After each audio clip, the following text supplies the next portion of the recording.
Yeah, scan that code, check in, get your let one of the organizers know, and they'll get you your goodies. So, all right. So 1 Million Cups, national organization supported by Kauffman Foundation.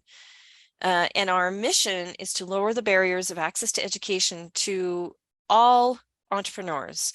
And throughout the US, obviously, we focus on Albuquerque. What's the next slide? Sorry, guys, I do not know these by heart. All right, our local mission, we try to make this as educational and as helpful as possible. We don't want to let just anyone present where they're not here to sell you their product. And right, we want them to share their journey and to be open about, the things that they've had to come across as an entrepreneur. And you as an audience have the opportunity to help them with their challenges, make them think about their business in maybe a different light. And so we want to make this as interesting as possible for everyone. And next, please. And as you can see, we are the only one in Albuquerque. And, I know they've tried to start them up in Santa Fe. Albuquerque, we have never canceled 1 Million Cups, even during the pandemic. And so we want to make sure that we are as consistent for our entrepreneurial community as possible. All right, next one.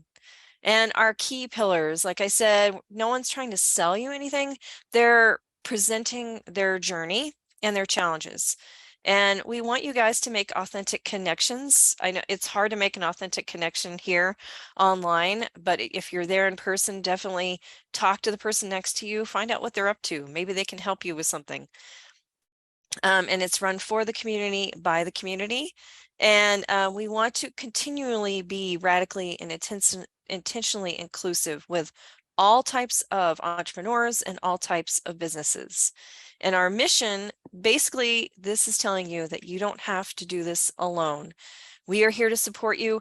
If you have questions, if you're looking for a resource, talk to somebody, especially talk to the organizers. We are connected in many ways across Albuquerque, across Santa Fe, and we know a lot of resources. So definitely ask us if you need something.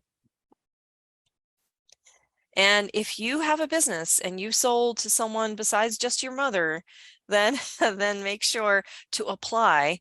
There's the bit.ly link down there at the bottom of the screen. Just type that in and apply. One of us will get back to you. And if we approve you, then you can pick your schedule and put yourself on a Wednesday morning. We have a coach work with you to make sure your presentation is not a sales pitch, right? And I think that's it. Oh, next. And these are our awesome organizing team. So we got Paul, who's there in person. We've got Lisa, who is our lead organizer. We've got Eric, who's probably running amok somewhere. I saw him the other day in Santa Fe. We have Danielle, yay, new people, who's there in person, I believe. And then myself, Sonia Doing.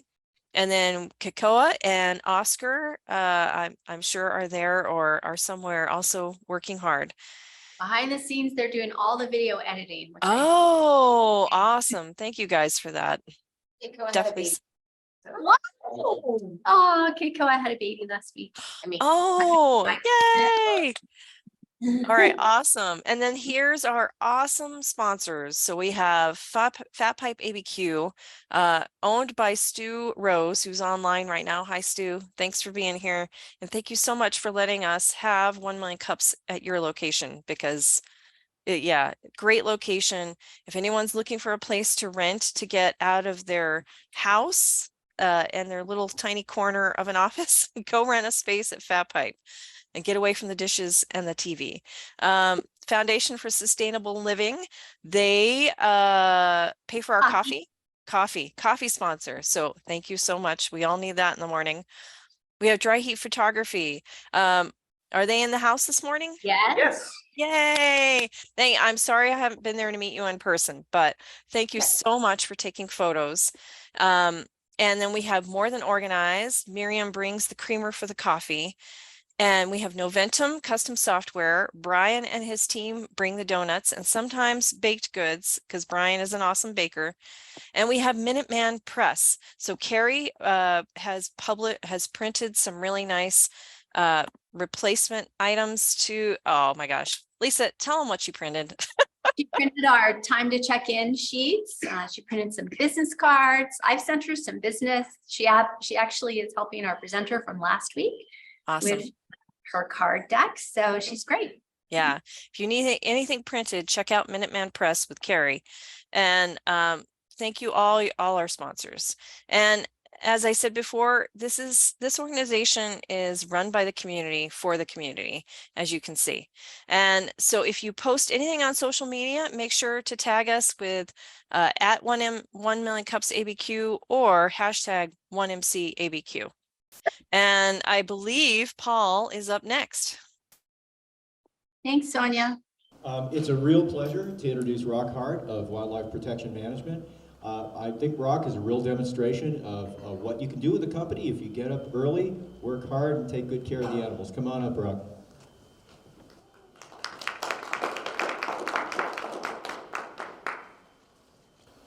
All right, well, thank you, Paul and 1 Million Cups, for allowing me to do this presentation.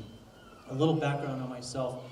I guess I've been kind of an entrepreneur, but for the most part, my background was a police officer with the Albuquerque Police Department.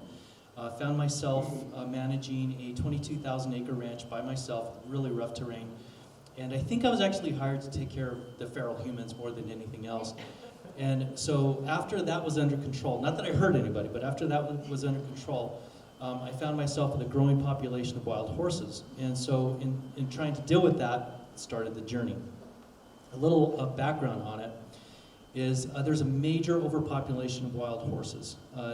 When I'm talking to investors, that is like, why are you even doing it? But most of the public doesn't know what happens, particularly on state, tribal land, or private land. That photo happens to be on our ranch a couple springs ago. Probably was eaten loco wheat because it was the only food available at the time and has a poisonous effect.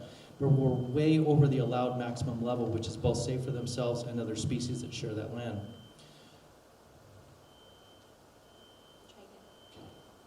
The two major, in fact, only ways of dealing with the wild horse population right now is the roundups and the single-shot dart rifles.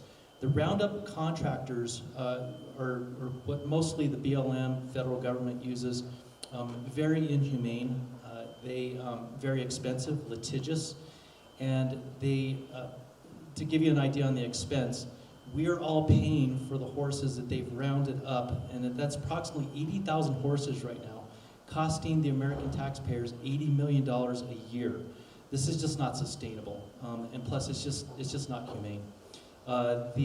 The horse advocates on the other side are using single-shot dart rifles, and that's cool if you can get within 20 yards. There's a couple filmmakers in this crowd that have seen my horses. You can't get within 50 yards of my horses. They're very wild. So that wasn't going to be an option. It's also, there's no validity. You don't know which horse you've hit, how many vaccines it's had, boosters. Sometimes it's hard to tell gender, so that isn't a good solution either. I approached NMSU with the idea to use remote technology. I was accepted into 2 different programs that uses the NSF I-Core training model. That makes you interview as many people from the top to the bottom to find out what you make for them, not what you think they need. In this particular case, we interviewed federal, state, tribal, private ranchers, and animal advocates. And while none of them could agree on any one single solution, they all wanted something that was humane, comprehensive, cost-effective, a unique ID, solar off-grid, and of course satellite communications. From those interviews, we built a system that hits all of that. There's so much in the system that if you can ask questions later, it would be impossible. I can get into an hour on each individual section of the system. But we built it, and we got a patent for it in 2019. That I know of, we're the only ones in the world to pull this off, in particular even implanting an RFID chip and reading it again. So considering the microchips, we, as part of the problem, I don't think I'm part of the problem, but part of dealing with the problem, as a rancher, I built in a lot of bells and whistles into this thing. It's something I would want to see. Recently, we had been contacted by the federal government saying, well, you know, when you have the data, that'd be really cool. And I think I have the data. So we did a little bit of data compilation, and out of the 65 horses that we hit with microchips, we had 126,000 reads. When I told the government, the USDA and the Forest Service, it blew them away. They were like, wait, what? And these people are like data junkies. They can't have enough data. From this data, we can even tell you what horse is running the hottest temperature, when that horse is running the hottest temperature, whether it's running a fever. We think we're even witnessing estrus, which is really cool stuff. We know more about a horse in the middle of nowhere than most people know in their own backyard. So, to the business model. Because no one's done this before, we're kind of feeling our way in the dark to figure out how the customer wants it. It looks like it's going to be a service or subscription model. There are some tribal agencies that don't want that because having non-tribal members on their land is not something they like. So to get around that, we introduced the idea of hiring their tribal members to service the systems. And that seems to be doing pretty good. And we're in discussions with a lot of tribes. I'm not going to mention which one, but a lot of discussions. So once we knew we could do it with horses, we realized pretty much every species is a possibility now. There are over 5 million feral pigs in the United States, 24 feral swine in Australia. In fact, just this morning I read the government is creating a czar for feral swine in Australia. It's just way out of control. You've got swine now all the way up in Canada they're calling super pigs because they are being able to withstand these really cold temperatures. So it's a big, big problem. Deer in urban areas with zoonotic disease does apply. Found out that the majority of the deer got COVID. Who knew? But they have it. So the possibility of getting diseases from horses or horses, deer, other animals can happen. In Australia, they have over 25 million kangaroos and over 1 million camels in the backcountry that they can't get to where our system could address. So our direct competitors, there isn't anybody. We can't find anybody who has this kind of technology, but we have some indirect competitors. The surprise one that I thought I never would see was the advocacy groups. Because, and I think it's just kind of a defensiveness, we're more humane than the humane groups. Their shot is usually 10 to 50 yards out, where ours is 7 inches out. In fact, we've had to modify the darts to go off at such a low velocity that, you know, the horses, they're usually back within 10 seconds feeding again. Where their horses, man, they're darting off and then they got to try to find that dart and there's no validity. So I didn't see that one coming. I thought they would be all behind it, but they aren't for whatever reason. So one of the cool side benefits of this that I totally should have been paying attention to this back in 2019 when we first started, was we can create Wi-Fi in the middle of nowhere. We've now updated this to Starlink using satellite, of course satellite communications, but solar power. We're running 24/7 months on end just using satellite power. And what's interesting to me is they are spending millions of dollars to run cables for a lot of these rural areas, and satellite's the way to go.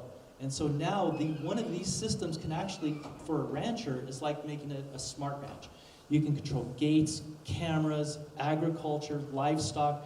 It was one thing I should have been thinking about, but I was so focused on horses, which I was told to do, but it's a good thing to do.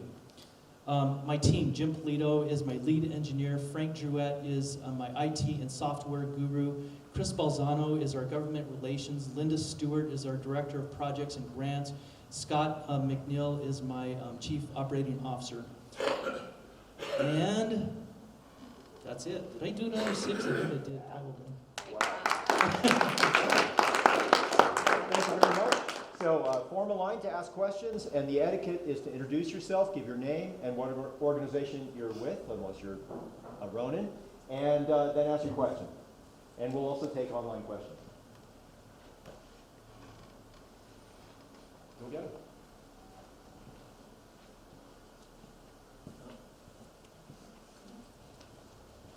Hey, Brian Steiner with Noventum Custom Software.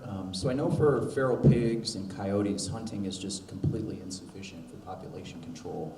For horses, is it just politically not feasible to, I mean, I know the Navajo Nation tried to have a wild horse hunt, and then it got canceled because of all the problems they had.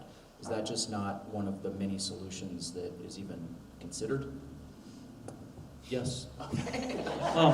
So they've tried to get the American public to make horses kosher for human consumption.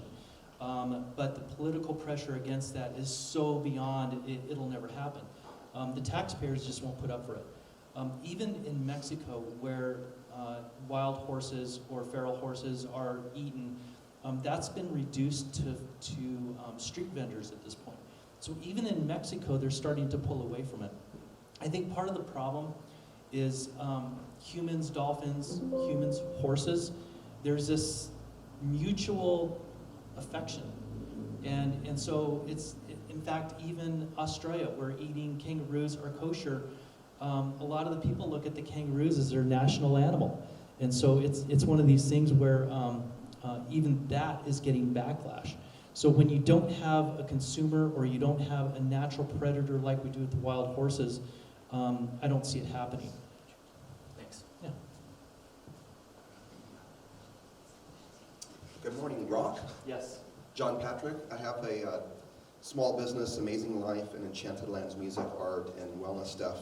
But I also have a tech side of me, and I'm so fascinated with what you're doing. So I spent a little bit of time in Placitas house sitting and Mustang Ridge, or Mustang Mountain. And you could see all the wild Mustangs running around, and some of them were kind of, like you said, they're very feral.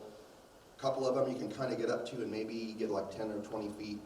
And so it's just fascinating to be in New Mexico and seeing all this wildlife. How are you addressing these horses in kind of semi-urban rural places?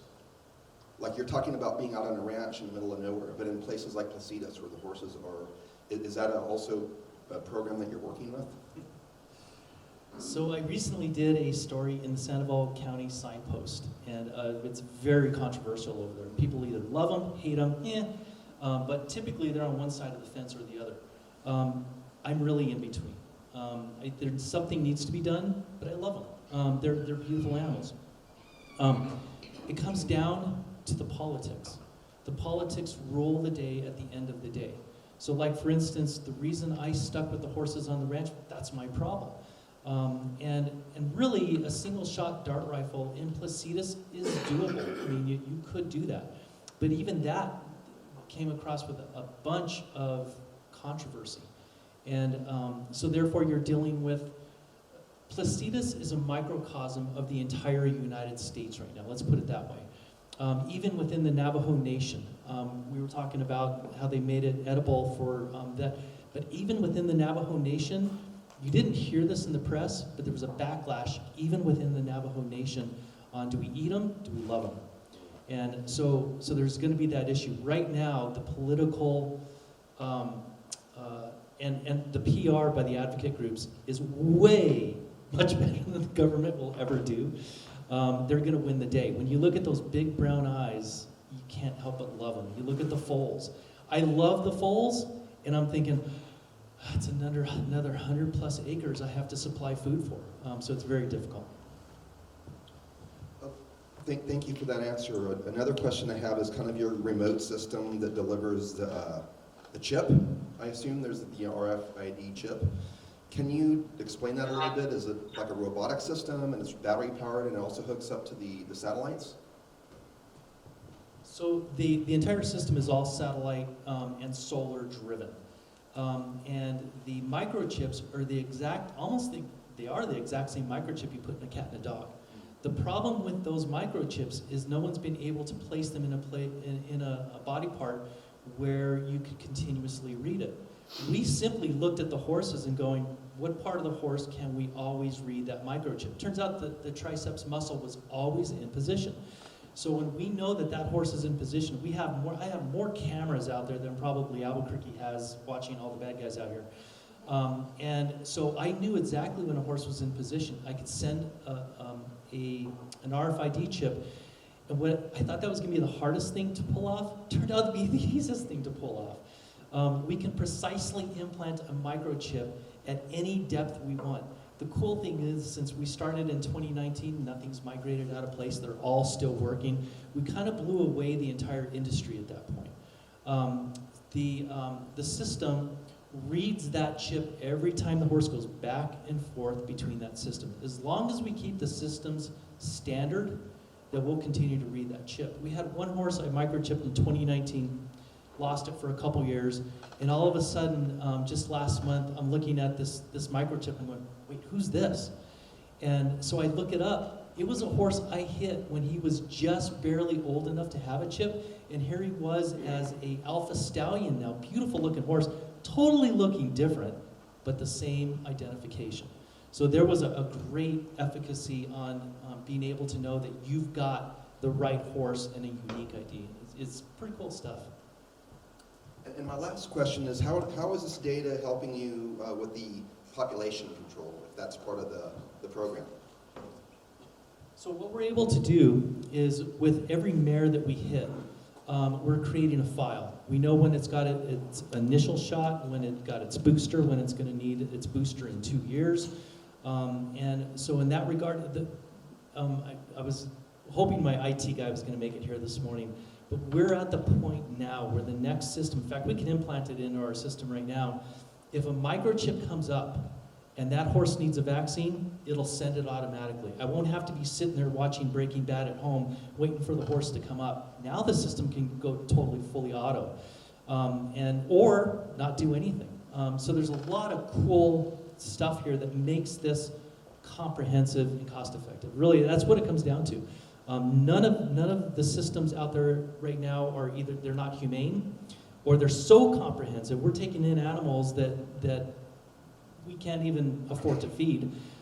So there's a lot of cool technology is just blowing up, and of course you got to be there to take it in and put it into your system. The next question we're going to take online, Marilyn Sue Prolosny. Hi, good morning, Rock. I love what you're doing. I actually have 2 quick questions for you. One, is there any possibility that the wild foals can be domesticated if you get them young enough? And 2, how can we help you? Yes, and you can buy my horses. So the one thing I did, it's a known study that people don't want the alpha stallions or the old mares. Nobody wants a horse that you're going to be spending vet bills on in the next 5 years and putting the horse down and then having to dispose of it. Everybody wants the younger horses. I did an online experiment with my Facebook page, and I'm showing these beautiful horses, and I said, anybody want some? I had more takers than I had horses. So working with the past New Mexico State vet who gave me the idea, there's a tranquilizer out there that we could actually hit that one animal with. It doesn't put them down, but it kind of makes them a little loopy, where 2 guys can take that horse and capture it. That's what I would like to introduce to the BLM, as opposed to doing the roundups and then hanging on horses that we feed until they die. Why don't we take the ones that are the most adoptable? How can you help me? Talk about our system. Tell them that this is the most humane system in the world. It's the most common sense system in the world. And tell our state senators, often politics are running the day, but common sense is not being followed. Does that make sense? Maybe you could line yourself up with horse breeder organizations who would have an understanding of what you're doing and, really engage on this. And I agree. I think there's another part to this too. On the ranch I manage, it's pretty secluded, and I think I probably have some Spanish blood out there. That also increases the value of the animal. All of these animals out here are going to be crossbred. I've had animals that have been dumped out there. I know that for a fact. But you're probably not going to find a full-bred Spanish blood. But if you have some of that, that brings a little extra value. And I think that's important. These animals do have value. They're beautiful, but people want the younger ones that they can work with. They don't want the stallion that is basically a Hell's Angel at this point. It's going to beat up all the other domestic horses in the corral. Marilyn Pruitt, Our Peaceful Path. I see you saying you get the chip in the horse, and is that from a distance, or you have to get them up close once? How do you do that? And how do you get the shots and other things into them? Good question. That's where, if I could have done video, that would have been really cool. You could have seen it. When the horses are in position, we place the boxes, both the RFID box and the vaccine box, within 7 inches of where they are. So when they're in position, my shot is 7 inches. I probably have the most precise shot on the face of Earth remotely. To give you an idea, I've actually microchipped and vaccinated a horse all the way from Hawaii with my smartphone. And so the cool thing about that is that, and of course, the 126,000 reads is showing me over since 2019 that this is sustainable. We can continue to do this time and time again. The experts really doubted whether we'd be able to do something like this. To augment this, we applied for an NSF grant, phase 1 that we won, and it was to create facial recognition technology for wild horses. In phase 1, we proved we could do it. Just last night, which stressed me out a little bit, we got through the panel review, and of course, in typical NSF form, hopefully they're not listening. In typical, there's about 1,000,001 questions, and they want it like tomorrow, even though I've been waiting 5 months since we gave our phase 2. But the cool thing is that being able to do it now with facial recognition technology, I think augmented with some RFID, because you can actually see if diseases are emerging in animals. I don't think we throw that away. But that facial recognition technology pretty much takes any excuse away from the federal government not to use this. And then you take these horses, or you could use any animal, and they never have to get close to a human to get these shots and everything else. And you can track them until they die. That's cool. Yeah, my favorite band is a band I can't get within 100 yards of. She's got she's in most of my videos, and I call her Bullseye because on her back, she has these markings with this bullseye right in the middle of it. I've seen her with 2 foals, but since we hit her back in 2019, she hasn't been re-impregnated. The cool thing is that the vaccine we're using, it's a GnRH-based vaccine. It basically takes you out of the mood. That's probably the best way to put it. And it'll work in males too. Probably a lot of women wished that more males had this, but it didn't affect the band dynamics. The same band is together. The alpha is still protecting the female. Nothing has changed within those dynamics. And I suspect, based upon that she's approximately 10 to 12 years old, she's had enough foals. It's enough. And there comes a point where when you have foal year after year, where their gestation period is about a month or about a year, and within 2 weeks of giving birth, they're back into estrus. So their entire lives are pregnancy, foals. Sometimes on that one, can I put up a... I have one illustration of a horse that we hit with a vaccine and one that we didn't. And I didn't get into that, but this gives me the perfect opportunity to show why this is the most humane. And yeah, no humans need to be around. That's, I think, the coolest thing. They are wild, and they should kind of remain that way. We don't want to make them pets. While Lisa's looking for this to get me back online here, in the same day back this last year, one of my mares that I had hit during this, I think it was in 2021, I take that back, it was a major drought. And the mare that I had hit with the vaccine looked good. I mean, we had no grass. I'm thinking, what the heck is she eating? We had another mare come up that hadn't been vaccinated, and let's go. There it is. The one on top is the one that I had hit with the vaccine. You can see her body composition is insanely better than the one on the bottom. That's likely due to the fact that the one on the bottom is eating for 3. She's pregnant, she's feeding herself, and she's still feeding last year's foal. In this sad story here, what ended up happening was I saw no foal around.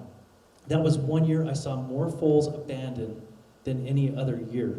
So these mares are just, they can hardly eat for themselves, much less take care of their young. So there does come a point when year after year, it's just not humane to let them stay pregnant. I think you continue to let the DNA into the herd to make sure it's good, but there does come a point where you're being more humane by doing something rather than nothing. Hey, Rock. Trevor Clancy, Core Visual. You mentioned the political climate as being a big obstacle for you, and also mentioned that having a customer or a client is kind of what you need to really tick off. So I was wondering how easy it is to adapt this to like the feral hog problem. It seems like that would be a good place to go to avoid, you know, the political controversies and all that. And if you've actually retrofitted any of that and approached any private, you know, ranches or other people that want to get rid of these hogs. Yeah. Question. Not because I just like you. The feral pigs are majorly out of control. In one of the stories, I had said that due to the politics, half-heartedly but half-truthfully, wish that I had started with feral pigs than the horses. And the horses are holy, they're sacred. You know, you have candles on each side of that little altar. But when it comes to the feral pigs, we'll shoot them with a helicopter, who gives a damn? They are so smart. They've learned to run underneath power lines and not get shot from helicopters. So this is an animal that we're going to be dealing with for a really long time. I approached the USDA on this, and it was interesting because the response I got was, well, yeah, there's a lot of pigs, but we have it under control. I honestly didn't know what to say.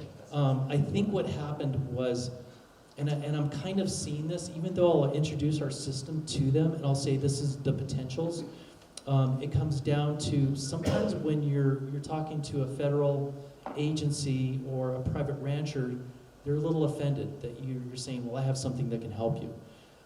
And so that's part of the problem sometimes, is overcoming egos. And the politics are a big, big deal. With feral pigs, no one seems to care. Now, to your point, in Hawaii, I did talk to the University of Hawaii, and in Hawaii, versus eradication versus management, they want management because, and Oklahoma, they want something that they can manage the pigs but still traditionally hunt the pigs. But where they just want to shoot them, kill them, and do it, even that's not working. The science and the studies have been done showing that both eradication and birth control are the single most effective way to stop it. And that's really what we should be doing. Cool, thanks. Yeah. Sonia, you have something to share? Yes, I do. First of all, I'm Sonia Doing, CEO of Women's Thriller Writers Association. But my background is also in technical writing. So, you know, I often take kind of a project from a business, and I take the information and I make it more user-friendly and for customers. And I just want to point out that there are some words you're using that mean something different to those of us in the audience. So you keep saying the word hit, and to me that means, you know, hit, but I know that's not what you mean. So I'd just like to suggest, if you are presenting this or talking to people, to come up with something more specific, like when we vaccinated or when we put in the RFID, you know, being more specific so that we can picture it versus hit. That's really good constructive criticism. In fact, I often have to know my audience to use the word feral or wild. If you call them feral, well, that's just an F word. But then they want the word wild. But with some other people, you can't use the word wild. So you're exactly correct. And I hadn't even thought of that. We are actually using darts. We were told by the HSUS and all of it through that NSF I-Corps training thing, don't get away from the methods that are being used right now. Stay with those, because if you get out of that, it's going to take you years to get in. So to your point, I say hit, I envision a dart moving 7 inches to its target. And so in that, I should probably just say we delivered a RFID chip or a vaccine. That's probably the best way to do it. Thank you. Especially because your system is so much more less drastic, right? Less scary for the horse, right? So a less drastic word would definitely, I think, be great. Good point. I will do that. Thank you. All right, thank you. Hello. Hi, Miriam Ortiz-Pino with More Than Organized. A couple questions brought up a couple thoughts, and then more thoughts. But mostly, I'm curious about, I was wondering if you had gone to the ranching associations to start. And then the next question, I realized, how do you keep other species from getting in the way or eating all the food? Great question. And yes, I have. I have approached first of all, the Livestock Board. I have approached the Cattle Growers Association. I threw my hat in the ring for the cattle that were in the Gila. This system would have been perfect for that, but we were totally ignored. I think because we have a foot on either side, and that side wants to be it, or that side wants to be it. And so it's very difficult. Having said that, we recently submitted a proposal to, I'll just say it, a very, very large ranch. Let's say it's over 500,000 acres. And there's just no way that they can get close to these animals. So we are getting some traction. But that's part of it. You know, in a lot of these ranching worlds, their easiest solution is a bullet. But I'll tell you, the ranchers in particular don't even like doing that. And so in that regard, they pretty much won't do it, but they don't want to admit they also have a problem. It's getting so bad right now, especially with the lands that are contiguous with tribal and state land. There's nothing to eat, and I think we're starting to get attention with that. Your second question? How do you keep the other livestock from eating the hay? So that drove me crazy. In the very beginning of our data, I had hundreds of, I had so many reads on our RFID simply because when the horses came up, I couldn't stop them from eating. And so by the time I'd get home, all the bait was gone. It was just driving me crazy. We got a lot of data, but all the bait was gone. So, and then we had some farrow cows. We had some leased cows out there at one point. We even had a paintball gun on a turret that felt very satisfying with the cows, although that we just felt that wasn't going to go over well. And then we did what I should have done in the very beginning, and it's a bait cover. Basically, it's just a remote bait cover system that they use in homes, rich homes in Florida to protect the skylights from hurricanes. And so we just employed one of those, and it's a nice little 12-volt bolt cover thing, and it's solid, and that works. So you release it when you see a horse? Exactly. In fact, the cool thing is we have some bands that are more aggressive than other bands. So what will happen is that band will want to basically eat up all of the bait. So with the cool new system is I can just close that up, and or with the new software, if that band comes up, it reads a microchip, it'll just close the door. It does scare the animals away, but they always come back. Once they get a taste of alfalfa, that's the big thing. We've tried other baits, alfalfa seems to be the way to go. But once they get a taste, they always come back. And then my other question has to do with what Sonia was saying, like figure out the audience and talk to that. And Barb might have some insight into communicating more easily with the target markets, because I know you have several different ones, like the Gila situation. And I just love what you're doing. I know when I grew up here, and as a kid, I was always like, I want to see the wild horses, I want to see the wild horses, and I never saw them. And I moved back, and I'm like, there's the wild horses, they're everywhere. It's so true. About my only excuse for my improper word usage is I'm a guy. We just aren't as articulate. That's a stupid excuse, I recognize. But I think I've already used up my quota of words for the day, so I'm going to go home and I'm going to be like... Grammarly. I do use that, by the way. We have a question online from Phil. Phil Wilson from Executive Outcomes. I think you have a great product. You also said you don't have direct competition, but you have indirect competition, which I thought was a great analogy as well. You've gone a long way, gone through the ICOR program, and I know that because I'm a National Science Foundation mentor myself. And you seem to have a lot of opposition or problems trying to get launched. So I'm wondering what in your mind is the most valuable asset that you've got with your product, and what is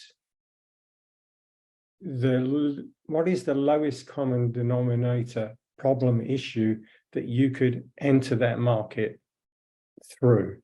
Does that make sense? Because you seem to have a lot of issues with a lot of different either tribes or government or people, or so I'm trying to figure out, do you have the right value proposition that you're selling, and what's the lowest common denominator wall that you can break through? Good question. The common denominator is humane. The good thing about the human race, even some of the bad people I meet want to be humane. And I think that's what we sell. This is the single most humane system in the world. And I know that seems very bold. I just don't see any other system being as humane. The other value proposition, as far as getting through to them, I was doing I love ChatGPT, I'm having so much fun with it. And so I started to work out what is the value of vaccinating a horse over a 20-year lifespan, which is the average lifespan of these feral wild horses. And come to find out, if you were to do this every other year, which by the way, they try to do it every year, so double this cost. One horse, if you were to maintain that horse out in the wild, is going to cost between $20,000 and $30,000 over its entire lifespan. This is a wild animal in the middle of nowhere. Double that if that is going to be every year, which what they're trying to do right now. If you take the allowed maximum level, which there are approximately 56,000 horses over their allowed maximum level, you take half of those as assuming they're mares, and you do the math on that, you're at $1.8 billion over a 20-year time period trying to sustain something for 25,000 horses. I think the value proposition is the insane part of it. I did a little bit more math, and of course, with a business, you want to try to get the maximum profit, but you also want to make it a win for whoever you're doing this for. The BLM is an easy one because it's costing them $1,000 to $3,000 per horse to vaccinate one horse, and then they microchip it in the neck, which is impossible to read again, and they hope they can find it again next year. Whereas our system, it's always out there, they're always back, it's very easy, and I think you're saving them huge amounts of money. So getting through to them and trying to communicate the cost savings, which I've done, but it kind of, I think, in particular, the Bureau of Land Management would like to see a pilot project with another federal agency or a tribal agency before they adopt it. The good news is that I do have a state agency interested. In fact, I think it was presented to them yesterday by the USDA, and I also have the US Forest Service hopefully going to start doing something with us in the Carson next year. So we're really close to getting started and showing its viability. Okay, can you put your contact into the chat, and maybe I did, Phil. I already put it there. Scroll up. and I'll contact you after. Phil, did you hear me? It's there. Yeah. Okay. Yeah, I'm having a look back. Yeah, just look back or reach out to me if you can't find it. Hi, I'm Paul Sauter with Equiseek. We could talk about horses for hours, and we have, but my question is not really a horse question. I'm very intrigued that nobody's asked about this so far. You found yourself in the strange position of being an inadvertent internet service provider. Have you thought about partnering with someone who can install all the cameras and gates and all the Internet of Things that a ranch might need, but they don't have a connection? So that would be an add-on to putting your system. If somebody buys your system, you say, you'll get Internet of Things on your ranch. Did you want to do it? So I got to tell you, that idea just came up last month. We were talking amongst the team saying, oh man, the federal government is so slow. And of course, you know, I have so little patience. I pray for patience now kind of thing, right? But in this particular case, we're like, well, do we have something we could sell? That idea just came up last month. So you can see that slide was just a circle with a bunch of little lines on it. That's why. You're exactly right. We do have a champion in Colorado who happens to know a vendor that is dealing with water controls for large ranches. Their biggest problem is communications. Well, there we are. And so they're very interested in what we have, but to your point, finding, and I think getting with a security company that does game trail cameras or does that kind of stuff, basically, and it kind of hit me last night as I was going over the presentation. We have smart homes. We ask Alexa to do anything.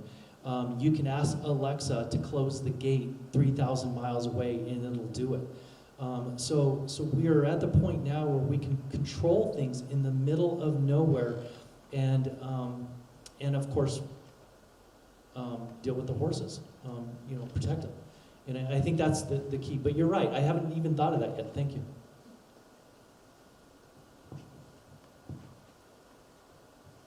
Hi, I'm Coco, the founder of Sensibu. And so I wanted to ask you, and with your slide about your indirect competitors, you mentioned that you were surprised by the response you've received from advocacy groups.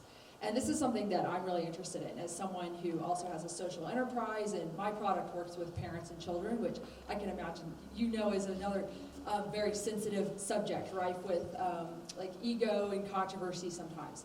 I also have a background in marketing, and so I have some ideas around kind of your issue. But before getting into that, I wanted to also ask you, you also said that you're never going to win the PR battle with advocacy groups. And so my first question for you would be, is that a battle that you even want to fight, so to speak? Good question. I think, no, we don't want to battle that. We are in a category all of ourselves, and I think we have enough things that are going good with this system that we don't need to compete. Single-shot dart rifles don't compete with a system that's comprehensive, cost-effective, and has validity. And so therefore, there isn't a competition.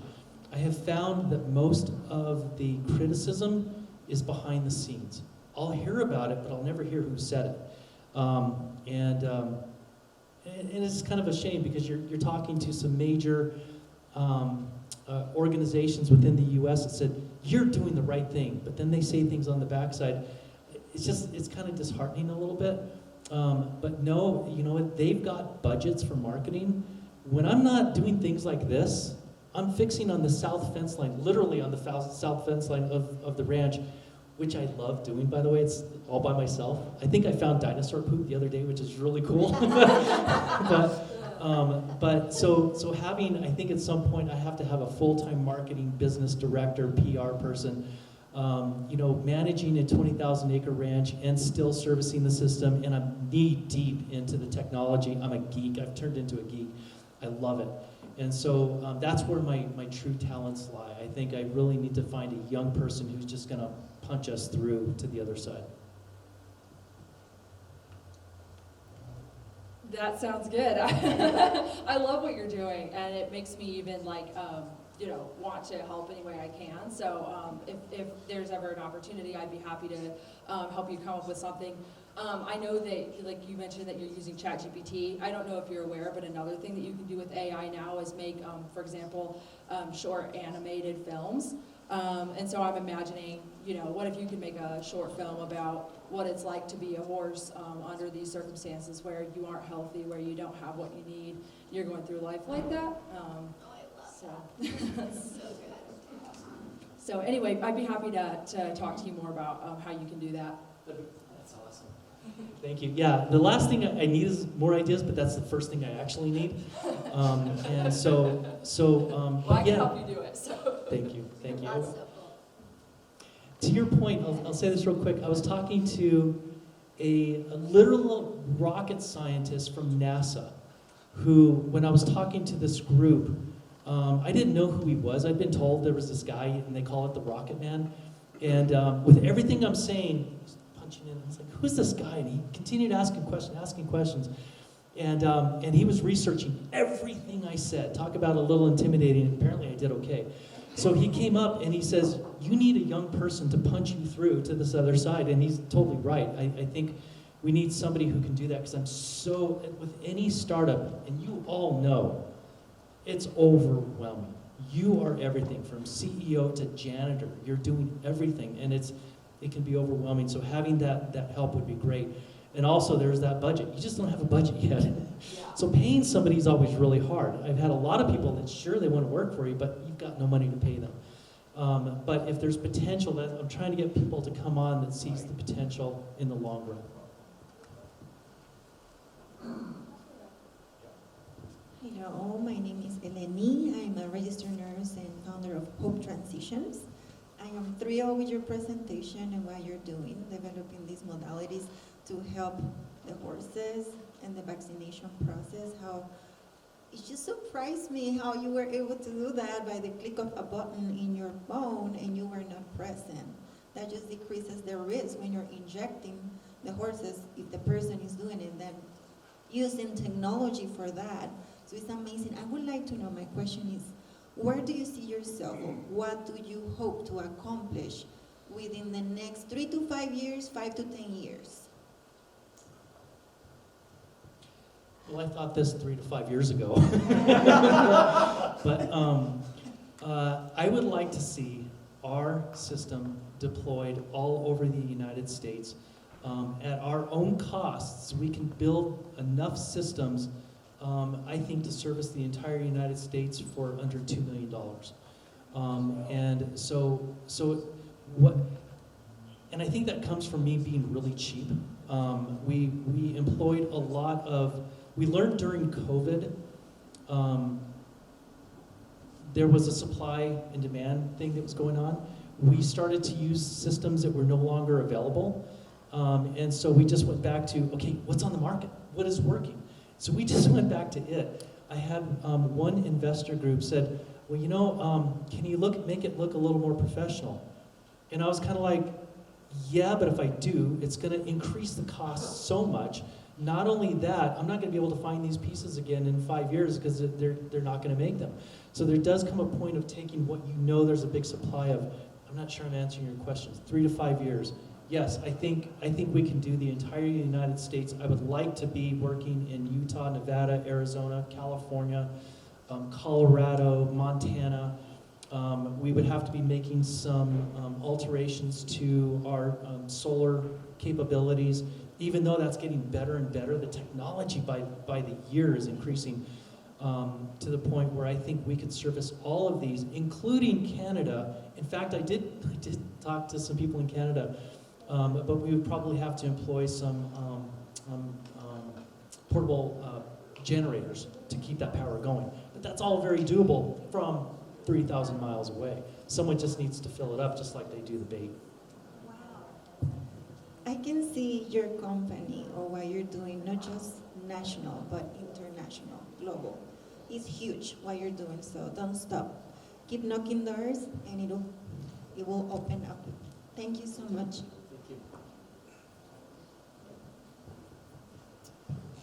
David Murphy, Core Visual. I'm just curious when human trials can begin. Because I hate getting shots, but if I had a feeding trough that I could go to, I would stand there and, no, I'm just kidding. Okay, so I am curious though about I've had the privilege to be out there and see the dart. It's like a pneumatic thing. Curious about reloading those. Is there a magazine with more than one? Is it just a one and done? How does that work with setting that up? So part of the limitations when we first started was we have to keep all the temperatures, or all the vaccines temperature control between 34 and 42 degrees. That was a major hurdle to overcome. And the more we worked on it, the cheaper it got and the more efficient. Go figure, less was more. And so that's pretty cool. We started with just 2 barrels in each system. We already knew that 2 barrels was a form of a oh, that lady's gonna yell at me for saying semi-automatic weapon, but basically you could do more than 1 dart at that point. We just increased it to 4, and it got more efficient. So can we build something with more? Yes. One of the cool things we're working on is that when we found that we can implant routinely and with very little impact on the animal, the RFID chip, we wish that we had a vaccine that was a solid. I didn't even get into this. The NSF in phase 1 allowed me to use some of that money to that end. I found a guy that used to work for the USDA who says, I've done it. Well, why are you doing it? They didn't want to fund it. So I hired him, and we actually did it. It's sitting in my refrigerator right now. So if you want some, I suppose, you know. But the cool thing is we're working with Iowa State University to put it in a capsule. The cool thing about this vaccine and this capsule that you can implant as a solid, it can be a time release. So depending on the animal you're dealing with, let's say you have a mare that you want her to recontribute back to the DNA pool, you can give her 1 shot as a single depot, it's done. But let's say you have a mare that, you know what, it's time. She's done enough. We would be able to implant a vaccine and shut her down for life. So you're kind of playing Adam and Eve, you know, so to speak, but the potential is there to do it smartly and much more comprehensively and cost effective. I keep saying it, but it's a big deal. Hi, Roger. This will be the last question. I really appreciate your presentation. It was short and sweet to the point, and my wife and my daughters love horses, have been involved with horses for a long time.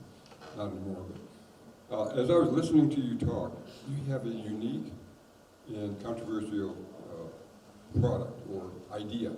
And I know you were at the signpost in Sandoval County, but when I was a young man, I was at the University of New Mexico. I had a very unique situation. It was very controversial. But I was able to get a hold of the media, the TV stations. And I created such a buzz about it that they came out and they wanted me to talk about it. So I know you talked about having a PR management system, marketing system. But if you can somehow get the media involved, even the national media involved with this, I think it will just blow this whole thing up. But people just don't know about it, is what I'm getting. And the more people you get to know about it, even if it is controversial, it's going to create a buzz. You've got something unique and controversial. You need to get out there. So it's just my small suggestion, but I don't know if you've already thought about that. That's not a small suggestion. When we first started, in particular when we were associated with NMSU, that gave us some credibility. We got some immediate state and a little bit of national press. But way back then, we weren't a complete unit yet. And so things kind of died off a little bit. We have been contacting the press. We've been contacting with there was a big story that just recently came out in NBC, and they did a really good, full report. And I reached out to, but getting through to these people, I mean, it's like getting through to the president. I mean, how do you do that? And so it's very difficult. We hopefully maybe even today or tomorrow, a writer had volunteered their time to put something on EIN. So I'm hoping that'll come out and get us some national press. Good. Keep it up. Thank you. Well, you can see it's been a popular subject, but I have the privilege of asking you New Mexico's official state question, red or green? I'm opinionated. If it's an enchilada, it has to be red. It has to be shredded beef. And if it's green, it goes on pizza. And it also goes on a hamburger. Red also goes on breakfast. I could do, but I won't never ever mix red and green. I guess I'm a little, they both have the different flavors and they should be who they are. All right, so we know what to put in the bait station for this guy. And then what can this community do for you? Well, it's amazing. I have I wish I would have been able to write some stuff down, because the constructive criticism is what I really need. I need to hear about how I can get out to the press. I kind of already knew that. You've encouraged me enough to say you've got something there. That's a lot. That's something that, after a bit of time, you're beginning to wonder, am I wasting my time? Is this just, is anybody going to listen? And I think just getting that kind of assistance really, or, people patting you on the back enough to go, don't stop, don't quit. I think and maybe a suggestion on this one, we were told we missed out on a $7 million grant because we were incorporated and not a nonprofit. That just about sank my heart. I was just like, you gotta be kidding me. We did go through a nonprofit, but they just didn't like that nonprofit. And so now it's like, well, now what do we do? And we can't create a nonprofit because they gotta be very separate. But do we create a separate one, which I think maybe we do? Maybe it's more of a research kind of arm that utilizes a lot of the technology from WPM, or do we partner up with a 501c3 that isn't so political, that sees that this definitely isn't. So, if you got any ideas on that, that's where we're at right now. To find out that we missed out on a $7 million grant because of, I'll call it politics, I think it was. That just about makes me sick. So any kind of suggestions on that would be huge. Well, thanks again for coming, and go ahead, put your hands together. And I think you've seen again today what this community can do for you. Lots of great suggestions, but most importantly, as you just heard, we're here to give you the encouragement to say you're not crazy. Even if your family and friends are telling you that, we're here to tell you there's a way to push through and there's a way to go forward. So keep up that spirit, and we'll see you again next Wednesday.